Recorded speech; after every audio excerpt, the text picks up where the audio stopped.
NMR spectroscopy next topic, Larmor precision, very important.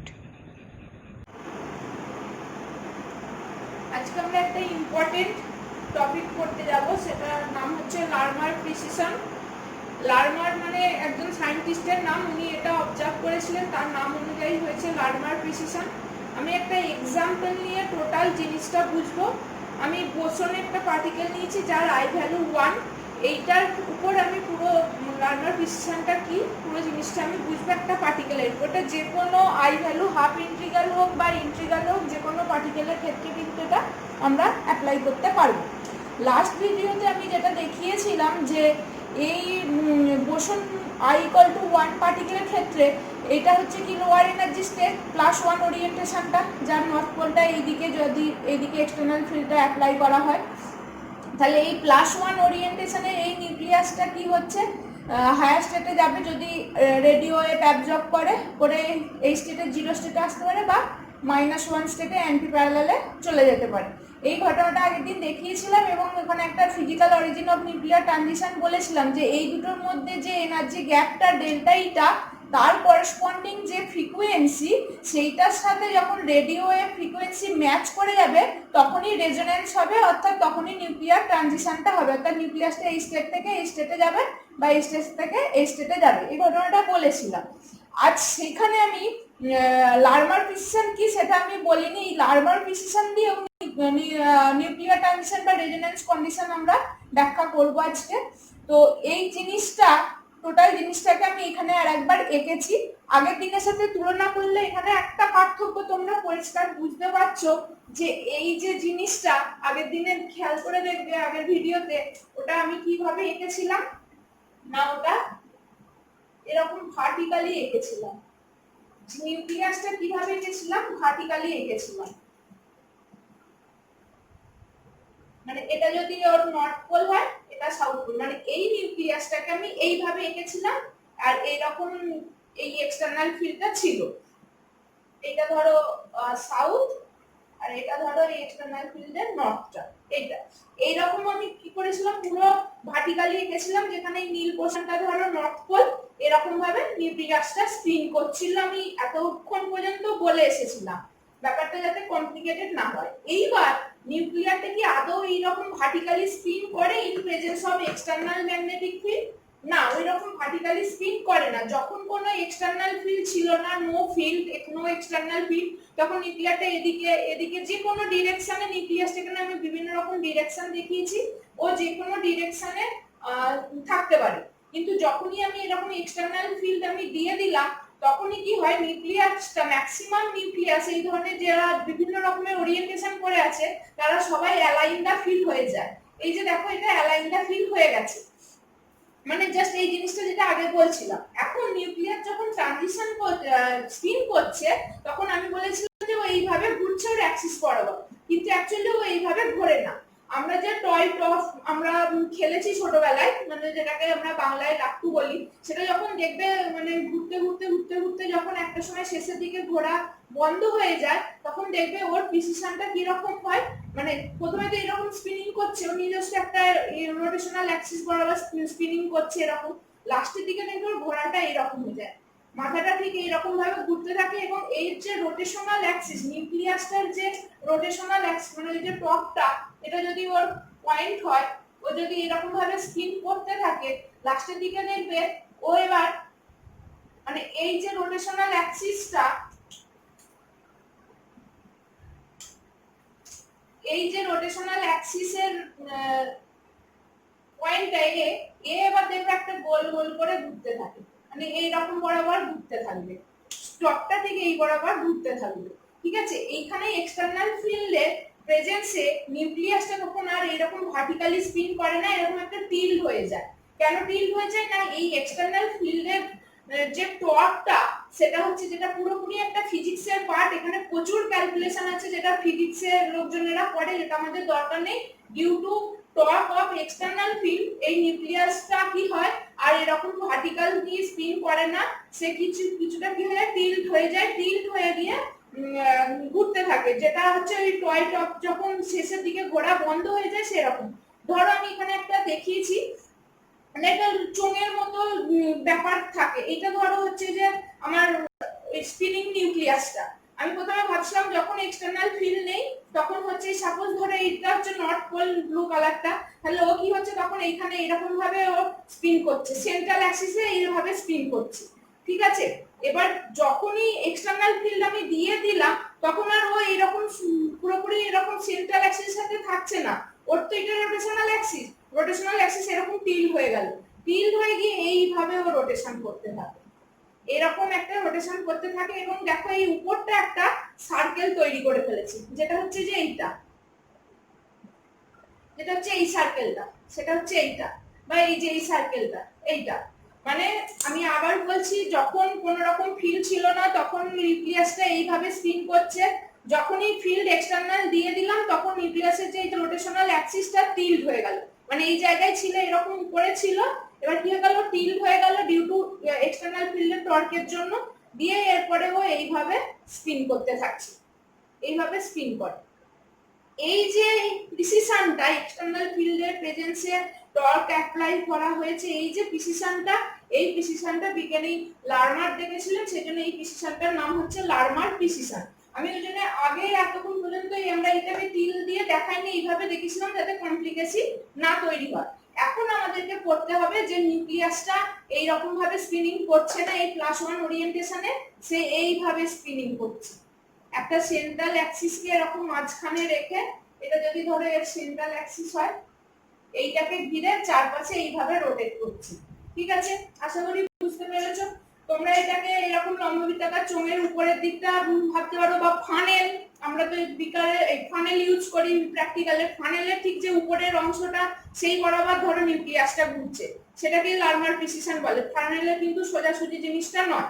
বা toy top হিসাবে example হিসাবে নিতে পারো বোঝার জন্য, যখন টয় টপটা ঘুরছে স্পিনিং করছে তখন ও নিজের ওন অ্যাক্সিসে স্পিনিং করছে, কিন্তু দেখবে যখন মানে ঠিক শেষের দিকে যখন ঘোড়াটা কিন্তু একদম প্রথমের দিকে যে স্পিডে ঘুরছে তার মতো থাকে না, তখন কি হয় ও একটু টিল্ড হয়ে গিয়ে এরকম ভাবে বেঁকে যায় এবং একটা এই গোল সার্কেলের উপর দিয়ে রোটেশনাল অ্যাক্সিসটা ঘুরতে থাকে। এই যে রোটেশনাল অ্যাক্সিসটা কোথা দিয়ে ঘুরছে না, একটা সার্কেলের মধ্যে দিয়ে ঘুরছে, এটা যদি রোটেশনাল অ্যাক্সিস আর একটা সার্কেলের মধ্যে দিয়ে ঘুরছে। একটা ছবি দেখাবো, সেটা দেখে নেবে তোমরা। এরপরে দেখো এর উপরে আমি যখন রেডিও ওয়েভ ফ্রিকোয়েন্সি দিলাম, এই যে এটা তো লার্মার প্রিসিশন, যখনই দিলাম ও তখন এবার এই দিকে চলে গেল, তার মানে কি, মানে ও ছিল ধরো এইরকম ছিল, এই জিনিসটা দেখো এ পুরো একদম এর মতো হয়েছে। আমি যদি এরকম এইটা টেনে দিই তোমাদের ইমাজিন করার সুবিধার্থে, দেখো এইটা পুরো এর মতো চোঙের মতো, এইটা এদিকে এটা নর্থ পোল, ও এইভাবে স্পিনিং করছিল, এরকম গোল ভাবে স্পিনিং করছিল।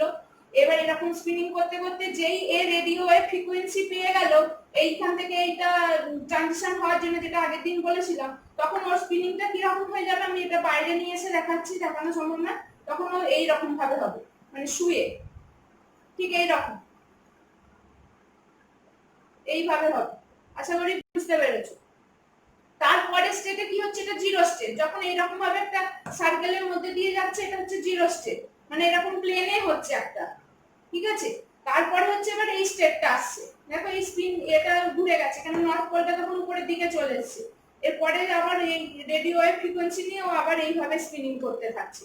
এই যে প্রিসিশনটাকে বলা হয় লার্মার প্রিসিশন, এবং এই যে একটা 1 সেকেন্ডে যতগুলো কমপ্লিট সাইকেল কমপ্লিট করবে সেই ফ্রিকোয়েন্সিটাকে আমরা বলবো লার্মার ফ্রিকোয়েন্সি। আমরা ফ্রিকোয়েন্সি ডেফিনিশন জানি যে 1 সেকেন্ডে যতগুলো কমপ্লিট সাইকেল কমপ্লিট করবে সেটাকে আমরা তার ফ্রিকোয়েন্সি বলি।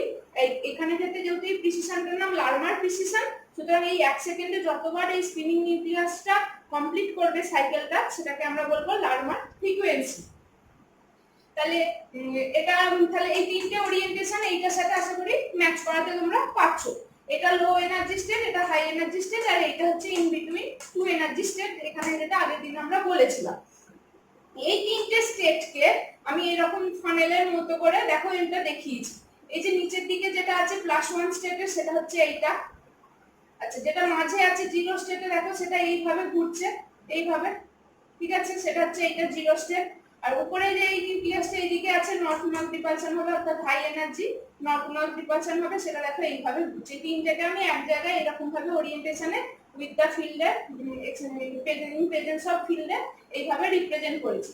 এই তিনটাকে তুমি এইভাবে আলাদাভাবে ভাবতে পারো। দেখো এই শুধু এই পার্টটা +1 এর জন্য, এটা হচ্ছে শুধুমাত্র 0 এর জন্য, যেটা শুধুমাত্র এরকম প্লেনের মধ্যে ঘুরছে, আর এটা হচ্ছে যে উপরে -1 এর জন্য।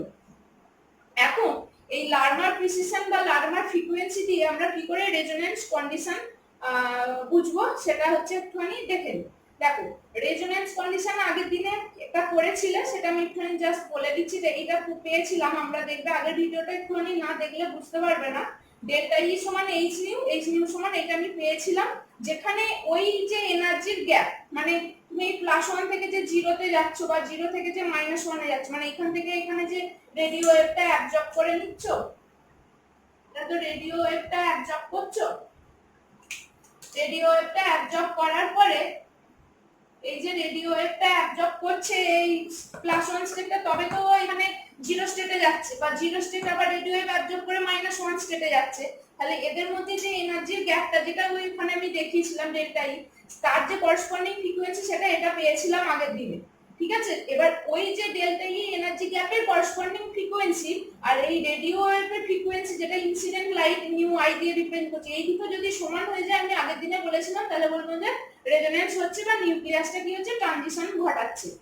এখন লার্মার ফ্রিকোয়েন্সি বলতে আমি কি বোঝাচ্ছি, যে এই যে একটা সার্কেল বরাবর এই যে নিউক্লিয়াসের যে রোটেশনাল অ্যাক্সিসটা, সেন্টারের যে অ্যাক্সিসটা ও যে রোটেট করছে, স্পিন করছে, তার যে করেসপন্ডিং ফ্রিকোয়েন্সিটা সমান কি আমরা জানি না, এটা ফিজিক্সেও তোমরা পড়বে, omega equal to magnetic moment of nucleus, মানে এই যে স্পিনিং নিউক্লিয়াসটা তার magnetic moment divided by spin angular মোমেন্টটা, যেটা হচ্ছে √i * i + 1 h/2π, অলরেডি পড়ে এসেছো, ইনটু হচ্ছে এক্সটার্নাল ফিল্ড। এক্সটার্নাল ফিল্ড মানে এখানে বিজে, এই যে বাইরের যে ফিল্ডের স্ট্রেংথ, এটা বিজে, নিউক্লিয়াসটার নিজের ম্যাগনেটিক মোমেন্টটা হচ্ছে মিউজে।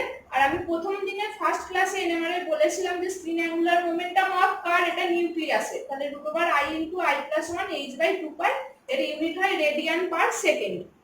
এইবার মিউজেট সমান, আমি আগের ভিডিওতে প্রুভ করেছিলাম, মিউজেট সমান g * βn √i * i + 1। বিজেটটা যেমন আছে বসিয়ে দিলাম, এটা যেমন আছে পুট করে দিলাম।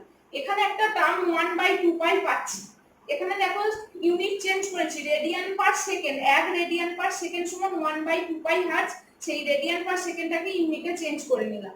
পুরোটা তোমরা কাটাকুটি করে দেখবে, ওমেগা সমান যেটা পাবে সেটা হচ্ছে এইটা, যেটা বক্সের মধ্যে পাচ্ছ, অত হার্টজ ইউনিটে পাবে g βn vz/h। এবার খুব ভালো করে দেখো, আগের দিনে যখন এই দুটোর মধ্যে স্টেটের মধ্যে এনার্জি গ্যাপের করেসপন্ডিং ফ্রিকোয়েন্সি কি পেয়েছিলাম, এইটা। আজকে যেটা Larmer frequency corresponding energy gap কি পেয়েছি, এইটা। দুটো কি একই? দুটো একই টার্ম। তার মানে এই যে ইনসিডেন্ট রেডিয়েশনটা, রেডিও ওয়েভের ফ্রিকোয়েন্সিটা, এই যে নিউক্লিয়াসটা প্রিসিস করছে in presence of external field, তার ফ্রিকোয়েন্সির সাথে যদি ম্যাচ করে যায়, তাহলে হচ্ছে যে রেজোন্যান্স ঘটবে, অর্থাৎ তখনও নিউক্লিয়ার ট্রানজিশন হবে। মানে কি? মানে হচ্ছে যে আমি যদি এখানে যে নিউক্লিয়াসটা আছে +1 স্টেটে, এর যে লার্মার ফ্রিকোয়েন্সিটা সেটা হচ্ছে এত।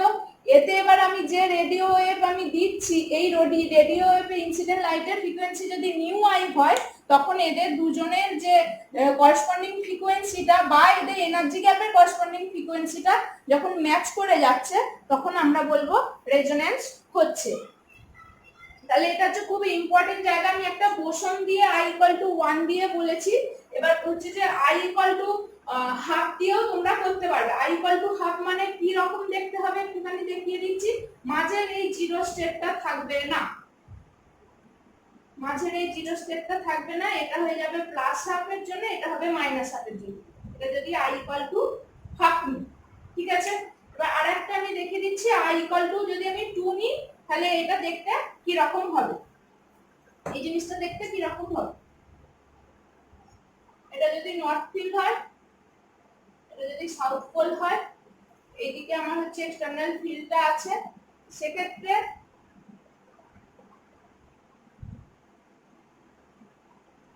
ধরো এটা মাঝখানে আমার যেটা জিরো আছে সেটা, ঠিক আছে।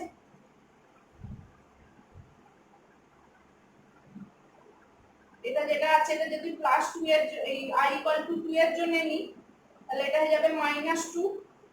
আচ্ছা, এর করেসপন্ডিং যেটা আছে এটা হয়ে যাবে +2, আর একটা কি পাবে +1 পাবে আর -1 পাবে। তার মানে সেটা তখন এইরকম এই দিক থেকে পাবে, কারণ এখানে এইরকম হবে, এটা হচ্ছে -1, এটা হয়ে যাবে +1, এটা হবে +2, এটা হচ্ছে জি। ঠিক দেখতে এরকম হবে। এইটার থেকে এই দুটোকে একসাথে যোগ করে দেবে, এখানে নর্থ ফিল্ড, এদিকে সাউথ ফিল্ড, এটা দেখতে এরকম হবে। তো যে কোনো ফার্মিয়ন্স বা বোসন যে কোনো পার্টিকেলের ক্ষেত্রে আমরা লার্মার প্রিসিশন করতে পারবো। এরপরে আমরা যেটা নেক্সট ইম্পর্টেন্ট জায়গা আসবো সেটা হচ্ছে কেমিক্যাল সি।